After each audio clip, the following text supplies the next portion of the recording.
चंदनपुर गांव में रामू नाम का एक गरीब किसान अपनी पत्नी कमला के साथ रहता था।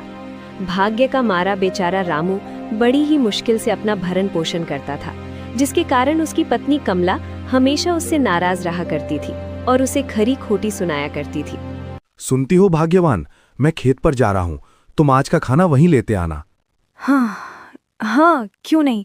एक यही तो काम है मेरा, दिन भर घर का काम करो और सारी जिंदगी दुख में काटते रहो, बस।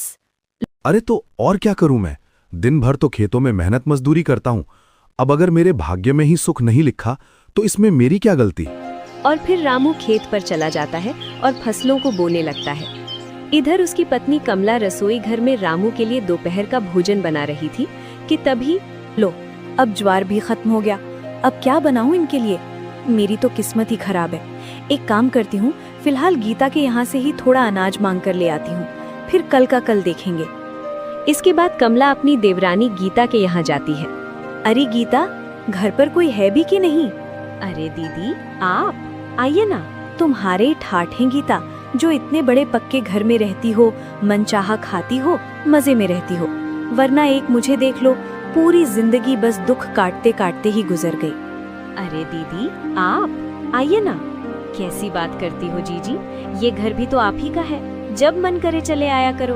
अरे रहने दो, ये सब बस कहने की बात है। इस बार की खराब बारिश के कारण हमारी पूरी फसल बर्बाद हो गई।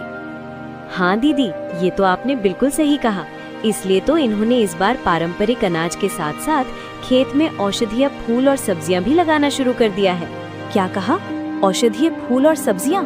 क्यों दीदी, आप तो ऐसे भोली बन रही हैं जैसे आपको पता ही नहीं। आजकल गांव के बहुत सारे किसान यही कर रहे हैं। शहर के बड़े बाजारों में इनके बहुत अच्छे खासे दाम मिलते हैं और कमाई बहुत ज्यादा है। लो कर लो बात, पूरे गांव के लोग इधर फूल और सब्जियां उगाकर पैसे बनाने में लगे हैं, लेकिन मेरे बुद्धू पति को इसकी कोई खबर ही नहीं।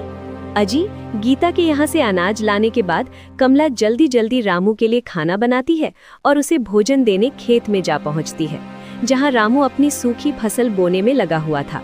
सुनते हो? क्या बात है कमला, आज तुम बड़ी जल्दी आ गई। आई भी हूँ और आपके लिए खुशखबरी भी लाई हूँ। खुशखबरी? कैसी खुशखबरी?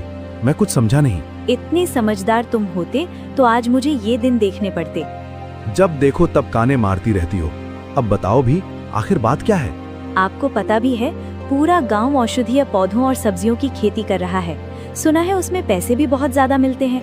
तो तुम क्यों ये सूखी फसल उगाने में समय बर्बाद कर रहे हो?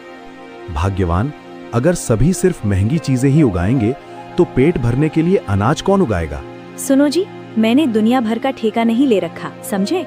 मुझे नहीं पता, तुम कल ही शहर जाओ और फूलों और सब्जियों के लिए बीज लेते आओ, समझे? के बाद कमला गुस्से में वहाँ से चली जाती है।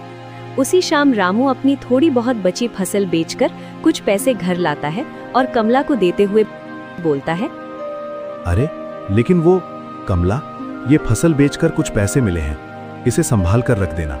इससे घर का कुछ थोड़ा बहुत राशन आ ही जाएगा। इन पैसों से घर का सामान लेने की कोई जरूरत नहीं। कल आप शहर चले जाना और इससे नए बीज लेते आना। मुझे कुछ नहीं सुनना, बस मैं जैसा कहती हूँ चुपचाप वैसा ही करो, समझे? आखिरकार रामू को अपनी पत्नी की बात माननी ही पड़ती है और अगले दिन वो शहर जाकर फूलों और सब्जियों के लिए ढेर सारे अलग अलग बीज ले आता है और अपने खेत में बो देता है। बीतते समय के साथ पौधे उगने लगे थे, लेकिन एक रात बहुत ही भयानक बारिश और ओले गिरने लगते हैं। अरे भाग्यवान, सुनती हो? क्या हुआ जी? चैन से सोने भी नहीं देते?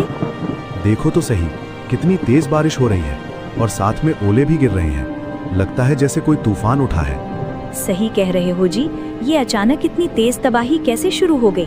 मुझे तो नए पौधों की चिंता हो रही है। अगर ऐसी ही बारिश और ओले पड़ता रहे तो सब खेती खराब हो जाएगी। सारी रात कमला और रामू इसी चिंता में बैठे रह जाते हैं। अगली सुबह जब बारिश थमती है तो दोनों अपने खेत पर जाते हैं और फिर वहाँ की हालत देखकर रामू जोर जोर से रोने लग जाता है। हे भगवान, ये सब क्या हो गया? मेरी सारी मेहनत की खेती खराब हो गई। हाय, ये मुई बारिश को भी अभी ही आना था। मेरी सब्जियां सब बर्बाद हो गया। मैंने तो तुम्हें पहले ही कहा था, लेकिन तुमने मेरी एक न सुनी।